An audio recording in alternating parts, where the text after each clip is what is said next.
The Russian Empire did not fall in one battle. It collapsed under the weight of war, failure, and revolution. In 1917, one of the largest empires on earth began to die in public view. For centuries, the Romanov dynasty had ruled a vast imperial state stretching across continents. It looked powerful from the outside, but by the time of the First World War, deep weaknesses were already eating away at it from within. The war made everything worse. Military losses, supply failures, economic strain, and political frustration all intensified. Ordinary people paid the price. Soldiers were exhausted. Cities were short of food, and trust in the regime was collapsing. That is what makes 1917 so important. It was the moment when imperial authority stopped looking permanent.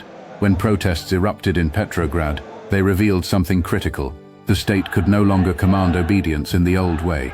Workers were angry, soldiers were unreliable, and the monarchy's prestige had been badly damaged. Nicholas II eventually abdicated. That act ended more than one reign. It ended a dynastic system that had stood for over 300 years. But the fall of the Tsar did not bring stability. It opened a vacuum. A provisional government tried to hold the country together, but war, division, and radical pressure pushed Russia deeper into crisis. Later that same year, the Bolsheviks seized power. That second revolution changed the meaning of the first. Now the empire was not just leaderless, it was being replaced by a completely different political vision. That is why the fall of the Russian Empire still matters so much.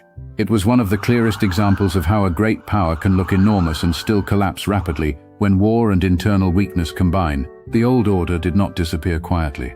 It broke apart through mutiny, protest, hunger, fear, and ideological struggle.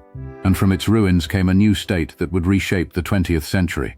The Russian Empire died in 1917, but the shockwaves of that death lasted far beyond the empire itself.